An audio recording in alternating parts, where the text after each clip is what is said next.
Ministry of holy Jesus Christ MHJC వారు నిర్వహించిన కార్యక్రమాలు, సువార్త సభలు సంవత్సరంలో 3 నెలలు ఒక్కో ప్రాంతంలో ఒక్కోసారి నిర్వహించబడును. నెలకు ఒకసారి వీధి సువార్త నిర్వహించబడును.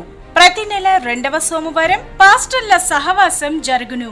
ప్రతి నెల చివరి రోజు సంపూర్ణ రాత్రి ప్రార్థనతో జరుగును. పాస్టర్లు, సంఘ సభ్యులు పాల్గొంటారు. ప్రతి 3 నెలలకు ఉచిత వైద్య శిబిరం ఏర్పాటు చేస్తాము.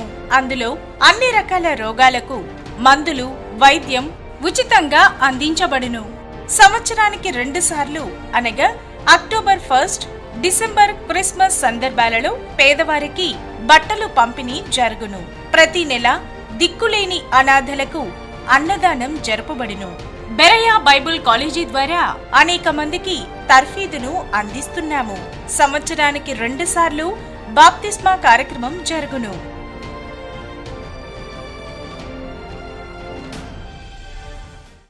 ప్రభునందు ప్రియులరా, దేవుని మహాకృపను బట్టి ఉదయకాలాన్న దేవుని బిడ్డలంగా, దేవుని సేవకులముగా దేవుడు ఇచ్చిన ఆయుష్ ఆరోగ్యములను బట్టి కడవర దినాల్లో, భయంకరమైన దినాల్లో దేవుడు మనలను ప్రేమిస్తున్నాడు, దేవుడు సంరక్షిస్తున్నాడు.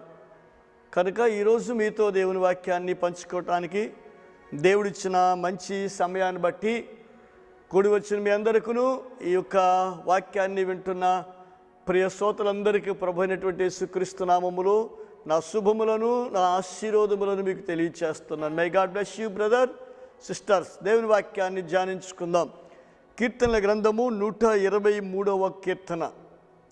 123వ కీర్తన మొదటి వచనాన్ని మనం జ్ఞాపకం చేసుకుందాం.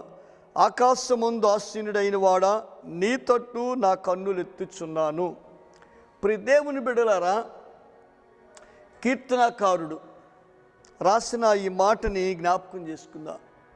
భూమి మీద జీవిస్తున్న ప్రతి మనుష్యుడు, ప్రతి వ్యక్తి,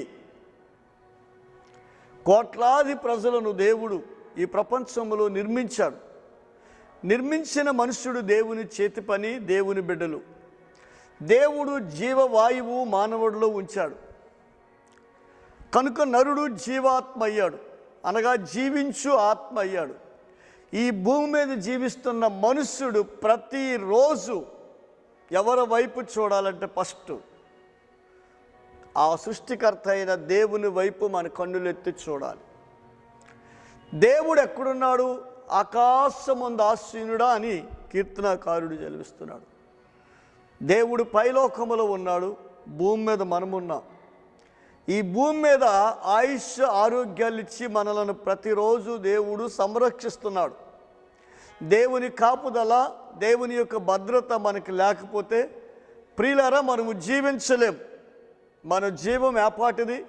అప్పుడే కనబడే క్షణములో మాయమయ్యే ఆవిరి వంటి జీవము. ఈ జీవము దేవుడు పెట్టిన భిక్ష. కనుక ఈరోజు మనము జీవిస్తున్నామంటే ఆయన దయ వల్లే జీవిస్తున్నాం. చాలామందికి ఇది అర్థం కాదు. నా స్వశక్తితో, నా జ్ఞానముతో, నా ఆరోగ్యంతో, నా బలముతో, నా ధనముతో నేను జీవిస్తున్నాను అంటాడు. పొరపాటు అది. ఇవన్నీ ఒక వ్యక్తి అయితే, నువ్వు బ్రతికుంచడం ఆయన కృప, ఆయన దయ, ఆయన పెట్టిన భిక్ష. కనుక ఇంతటి ఆత్మీయమైనటువంటి అనుభవాన్ని జ్ఞాపకం చేసుకుని కీర్తనాకారుడు అంటున్నాడు, ఆకాశమందు ఆసీనుడా, నీ తట్టు నా కన్నులు ఎత్తుచున్నాను అంటున్నాడు. అంటే నీ జీవితంలో ప్రతిరోజు ఎవరి తట్టు చూడాలంటే దేవుని తట్టు చూడాలి. ఒక మానవుడు బ్రతుకు తెరువు కోసం ఎంత ప్రయాసపడతాడో ఆ ప్రయాసానికి జీవమిచ్చి రోజంతా నిన్ను అక్కడ దేవుడు భద్రపరచడానికి ఉదయకాలాన లెగిసి దేవుని బిడ్డలమైన మనము దేవుని వైపు చూడాలి. చూడండి, చాలా మతాల్లో, కులాల్లో, ప్రాంతాల్లో ఆయా ఆచారాల ప్రకారంగా ఉదయకాలాన లేచి అనేక రకాల సంధ్యావందనం అని, లేకపోతే నమస్కారం అని, రకరకాల సూర్యవందనాన్ని చేస్తూ మానవుడు గడుపుతుంటాడు. అది వాళ్ళ తాలూకు అలవాటు, నేను తప్పంటలేదు. కానీ నేనంటాను, సూర్యుడిని మనలను సృష్టించిన సృష్టికర్త ఉన్నాడు. సూర్యుడినిచ్చాడు, చంద్రుడినిచ్చాడు, నక్షత్రాలనిచ్చాడు, భూమినిచ్చాడు. ప్రియ దేవుని బిడ్డలారా, గాలిని, నీరునిచ్చాడు. ఇవన్నీ మనకిచ్చింది ఎవరంటే ఆయన. అందుకే ఆయన తట్టు మనం చూడాలి. కీర్తనకారుడు అంటాడు ఒక దగ్గర 34వ కీర్తనలో, వారు ఆయన తట్టు చూడగా వారికి వెలుగు కలుగునని ఉంటారు. వారు ముఖములను ఎన్నడను లజ్జింపలేదు అని ఉంటుంది, అంటే సిగ్గుపడనివ్వలేదు అని ఉంటుంది. ప్రియ దేవుని బిడ్డలారా, నువ్వు దేవుని తట్టు చూస్తే ఈ లోకములో సిగ్గుపడవు. దేనిలో దేవుడు నిన్ను సిగ్గుపరచడు, ఎవరిలోనూ దేవుడు నిన్ను అవమానపరచడు, ఎక్కడ ఏ విషయంలోనూ దేవుడు కొదువు లేని వ్యక్తిగా దేవుడు నిన్ను తీర్చిదిద్దుతాడు. అంటే మనము దేవుని తట్టు చూడాలి అంటూ ఈ కీర్తనాకారుడు అంటున్నాడు, దాసుల కన్నులు తన యజమానుని చేతి తొట్టనుంది. ఎవరి తొట్టట? దాసుని కన్నులు తమ యజమానుని చేతి తట్టును, దాసి కన్నులు తన యజమానురాల చేతి తట్టును. యజమానుడు, యజమానురాలు.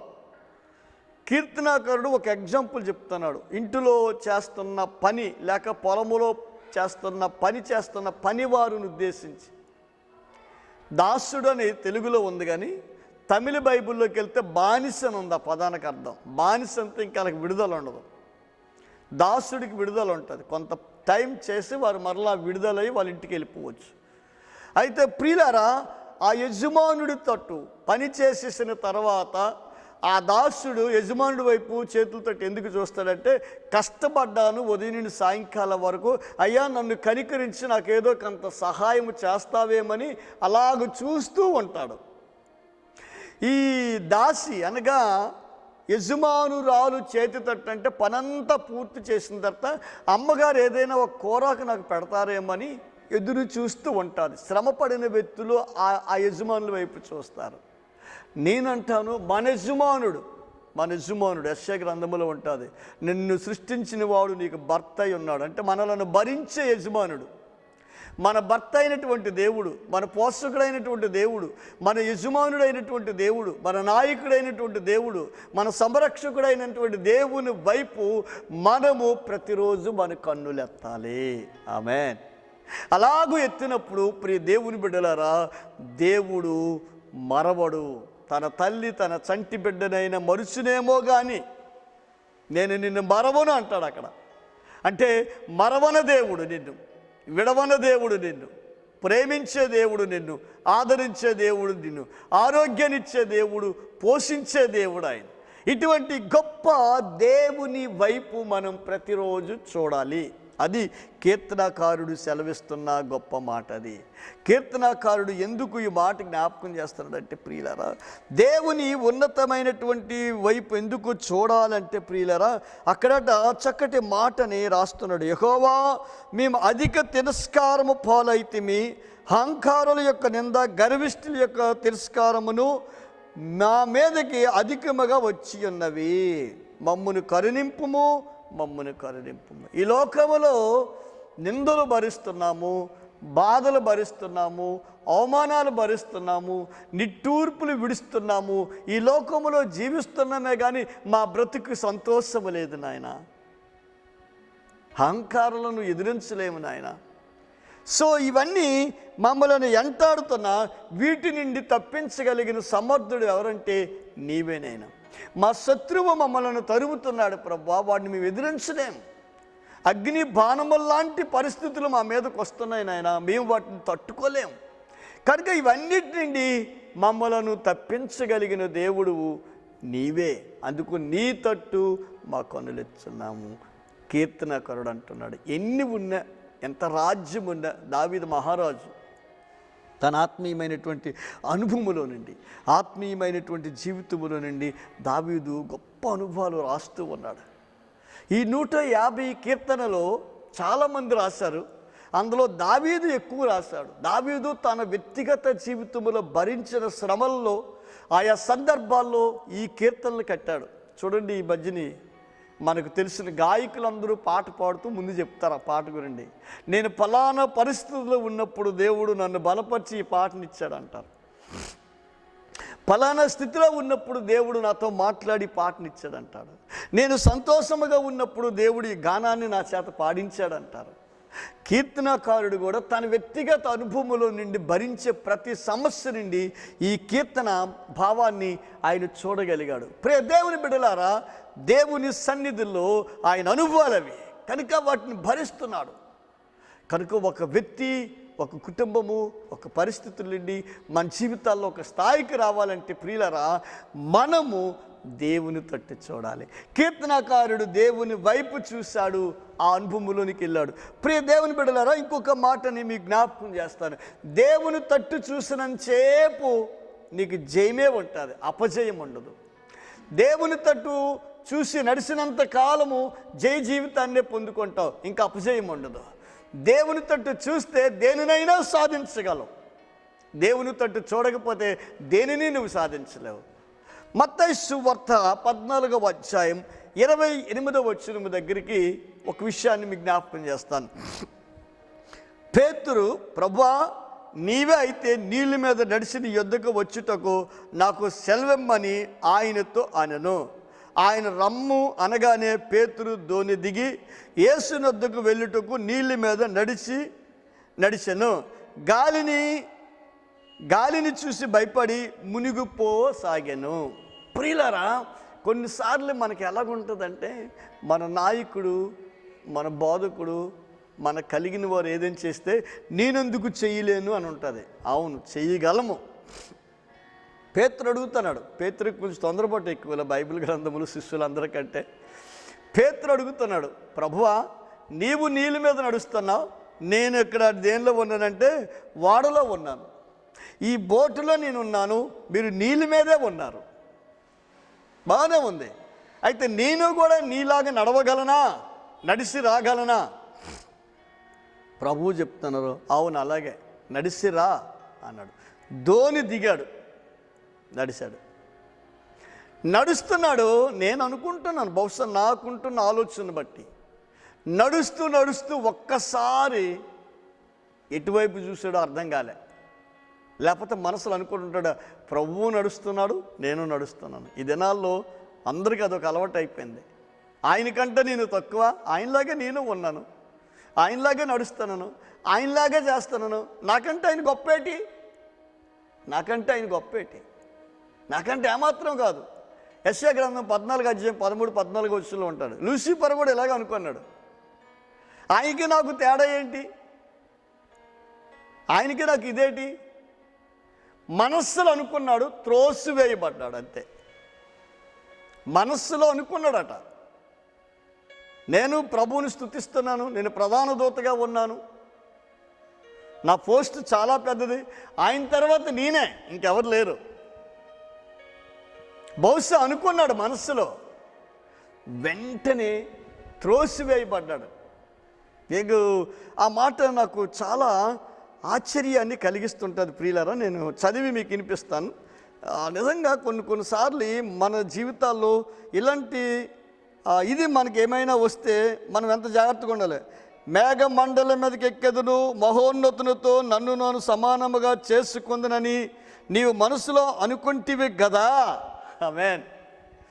14 యెషయా గ్రంథం 14, 13, 14, 15 వచనాలు తర్వాత చదవండి.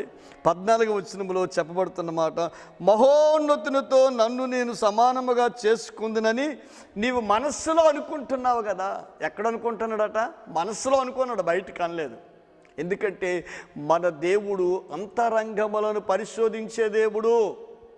నీ అనువనువున నీ ఆలోచన, తలంపు, ఊహ, ఉద్దేశాలు నీకు అవి ఎప్పుడు వస్తావు, ఎలాగొస్తావో, నువ్వు ఎలాగుంటావో అవి నీకు రాకముందే నీ మనస్సును గ్రహించే దేవుడు ఆయన. ఆమేన్. ఇంతటి గొప్ప దేవుడు. ప్రియ దేవుని బిడ్డలారా, తోటి సోదరుడా, సోదరి, నా ప్రియమైన మిత్రులారా, నువ్వెవరైనా సరే నీ మనస్సులో ఏదైనా ఆలోచన వస్తుందంటే నీకు రాకముందే నీ మనస్సును, నిన్ను, నీ జీవితాన్ని తయారు చేసి సృష్టించిన దేవుడికి అన్నీ తెలుసు. ఆయనకు మరుగైనది ఏమీ లేదు. మహోన్నతునితో నేను సమానముగా చేసుకుంటాను, నాకంటే ఆయన ఏమీ గొప్పేమీ కాదు.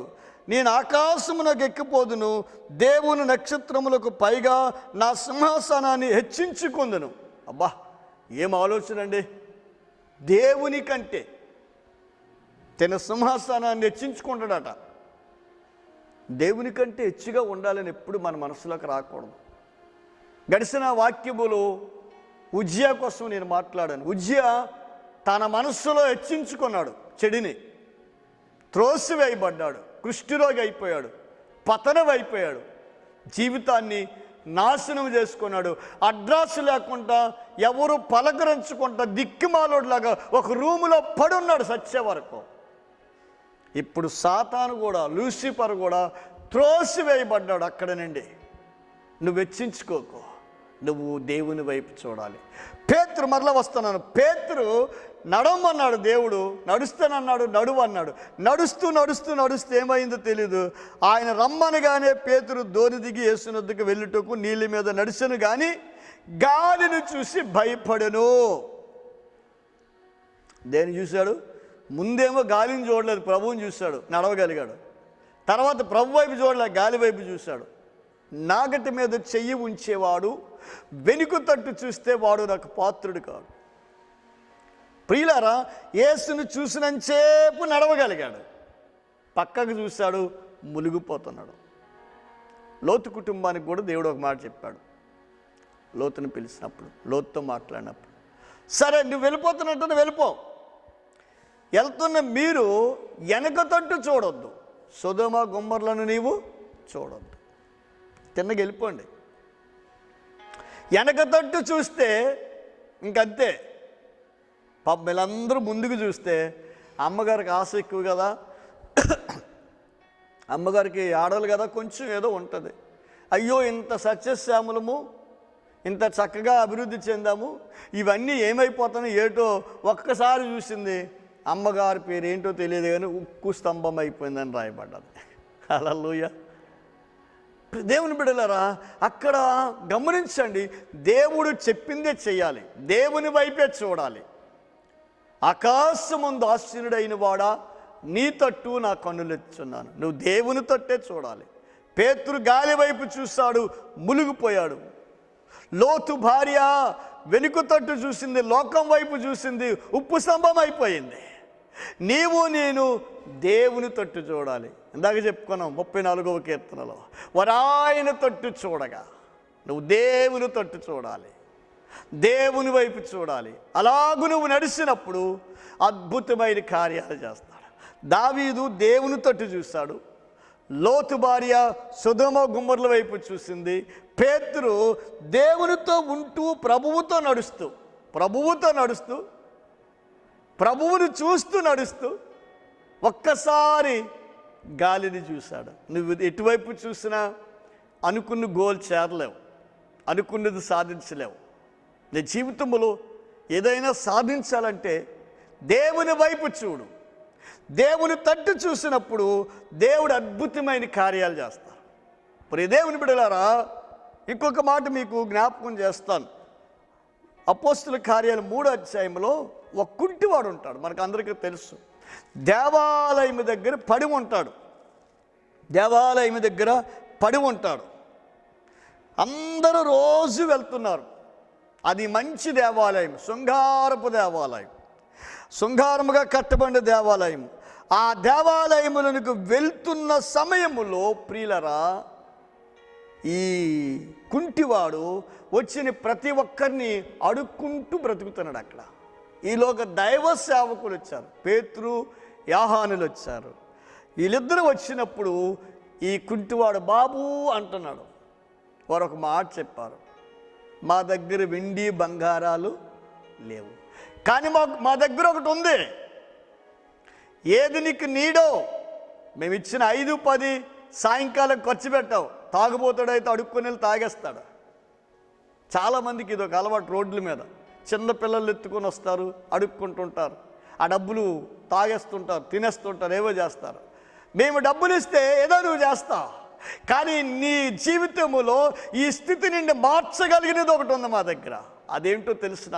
వెండి బంగారాలు కాదు, అంతకంటే శ్రేష్టమైనది నజరేయుడైన యేసు క్రీస్తు నామం ఉంది, సజీవుడైన యేసు నామం ఉంది, నిన్ను స్వస్థపరచు నామం ఉంది, నిన్ను బాగు చేసే నామం ఉంది. నీ జీవితంలో ఎన్నడూ సిగ్గుపడకుండా మీ కుటుంబంలోను, కులములోను, మతములోను, ప్రాంతములోను, స్నేహితుల మధ్య నీవు ఒక రకమైనటువంటి కుంటివాడు అనిపించుకోకుండా ధైర్యంగా నడవగలిగిన శక్తి కలిగిన నామము మా దగ్గర ఉంది.